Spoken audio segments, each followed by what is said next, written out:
Ya ada toko Vicky, ada kontrakan. Sekarang kalau kita jual perhiasan apa, harganya juga lagi merosot.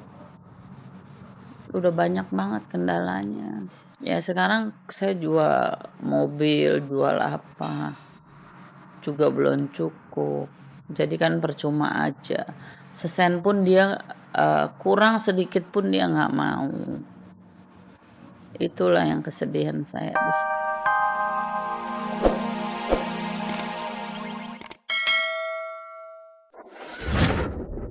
Halo, apa kabar pemirsa? Selama 30 menit ke depan, saya, Olivia Vendry, akan mengajak Anda untuk mengungkap fakta dan realita lewat mata kamera hanya di Seleb On Cam.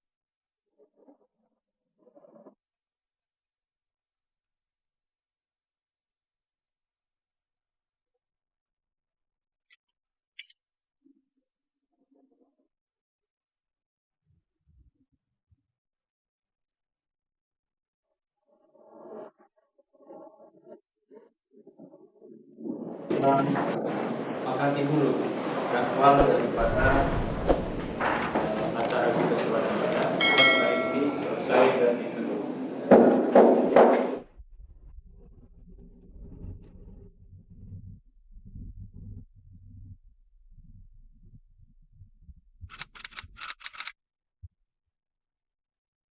Kasus Vicky Prasetyo, mantan tunangan Zaskia Gotik yang kembali di penjara terus bergulir panas. Tidak hanya mengusik mantan tunangannya, Vicky juga melakukan gugatan pra-peradilan terhadap pihak kepolisian Polres Kota Bekasi.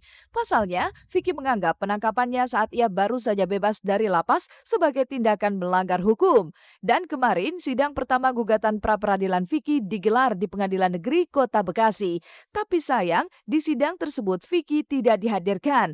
Sontak saja sang ibu pun meradang dan menuduh aparat hukum telah bertindak zolim. Begitupun kuasa hukum Vicky menuntut kepada majelis hakim agar Vicky bisa dihadirkan dalam sidang pembuktian nanti. Lantas mengapa Vicky tidak dihadirkan dalam sidang pra-peradilan kemarin? Nanti kita juga minta tadi dengan tegas ke pengadilan bahwa rencana pembuktian Vicky dihadirkan di pengadilan sini, ya, persidangan. Jadi harus dengar juga keterangan dari dia, dan itu kalau menurut saya putusan yang tepat. Dan pengadilan sudah memerintahkan dengan jelas bahwa pihak Vicky atau sebagai tersangka juga harus hadir di sini untuk menyatakan kesaksiannya di pengadilan negeri. Kita keberatan karena kan Pak Vicky sudah menguasakan kepada kuasanya. sudah menunjuk kuasa yang tadi itu. Tidak perlu hadir. Jadi sebenarnya tidak perlu hadir karena sudah menguasakan kepada kuasanya. Iya tentunya kecewa ya. Tentunya kecewa sekali gitu. Dalam arti kata kecewa, kelihatan banget bahwa mereka memang tidak adil. Dari awal juga memang saya sudah menduga ya. Waktu pembuatan PB-nya Vicky pun itu PB-nya nggak kelar-kelar. Sampai yang lain temennya udah pulang duluan, Vicky belum. Di situ juga udah kelihatan kejoliman mereka tuh, kejoliman mereka tuh kelihatan semua.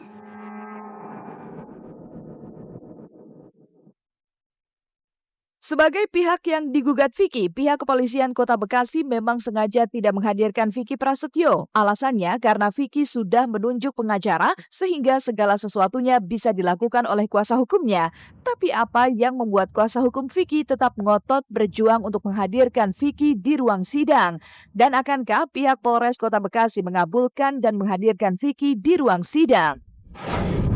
Nanti kita pertimbangkan dulu. Nanti kemarin tadi sudah dihitung Pak Hakim, jadi kita pertimbangkan dulu. Tadi sudah kita sampaikan. Penggugat tadi kan keberatan, tapi kan terus terang ya, ini kan pengadilan, hakim yang memutuskan, dan hakim sudah memerintahkan bahwa pada saat pembuktian agar termohon hadir untuk melakukan pembuktian. Vicky tidak dihadirkan di sidang perdananya. Kepiluan pun mengoyak hati Emma Fauzia sang bunda. Wanita parubaya itu dibekap kesedihan karena anak kesayangannya harus terus mendekam di balik jeruji besi. Hatinya semakin pilu karena sebagai seorang ibu, ia belum juga mampu membebaskan Vicky dari dinginnya tembok penjara. Padahal andai ia mampu membayar uang yang dianggap telah digelapkan Vicky, anak kesayangannya itu bisa bebas. Tapi apa mau dikata, kondisi ekonomi Emma sendiri saat ini sedang porak-poranda dan morat-marit.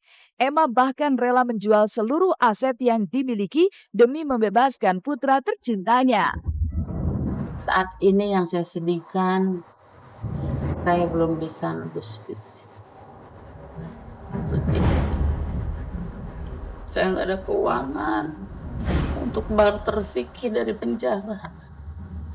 Mereka minta barteran, ada uang Vicky keluar. Saya nggak, yang sampai saat ini yang saya sedih itu nggak ada uang untuk barteran kebebasan Vicky. Uang Vicky udah habis, saya nggak ada keuangan. 400 juta nggak banyak, tapi kan kalau kita memang nggak ada, itu nggak ada. Iya, kalau mungkin waktu dia minta, waktu awal-awal Vicky masih ditahan ya, kira-kira 10 bulan yang lalu lah gitu. 6 bulan yang lalu mungkin keuangan itu masih ada. Ya nggak. Sekarang ini udah nggak ada. Bulan puasa kemarin aja masih ada, sekarang nggak ada. Ya yang saya bisa lakukan cari keuangan, cuma di mana cari sebanyak itu.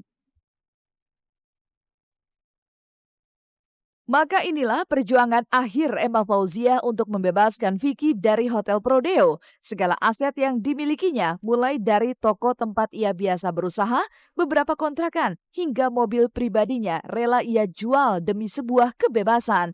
Tapi benarkah jika ada kekhawatiran di hati Emma jika keseluruhan asetnya itu tak cukup nominalnya untuk menebus sang putra? Saya kan ada aset juga, saya mau jual aset-aset. Tapi kita jual aset lama, susah.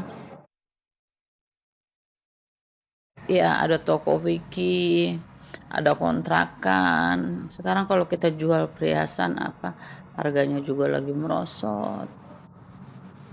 Udah banyak banget kendalanya. Ya sekarang saya jual mobil, jual apa, juga belum cukup. Jadi kan percuma aja. Sesen pun dia kurang sedikit pun dia nggak mau. Itulah yang kesedihan saya di sini.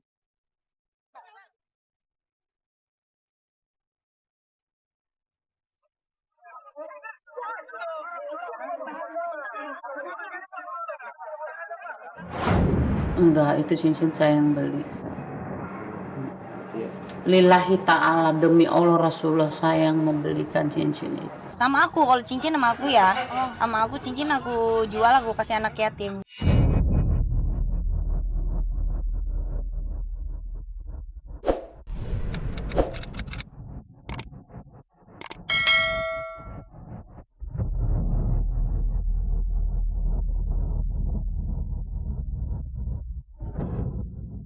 Kasus penipuan yang dilakukan Vicky Prasetyo tak ubahnya bola panas yang siap memerangkap siapa saja. Bahkan Zaskia Gotik yang pernah menjadi tunangan Vicky namanya mulai disebut-sebut dan diminta untuk bertanggung jawab.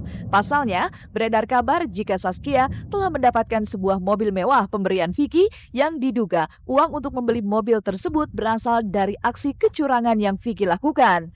Selain itu, Zaskia juga disebut-sebut telah menerima sebuah cincin berlian dan barang mewah lainnya sebagai bentuk serahan dari Vicky Prasetyo. Sontak saja pernyataan tersebut membuat Zaskia dan keluarganya, terlebih Sosi sang ayah dan Jumairah sang ibu terkaget-kaget.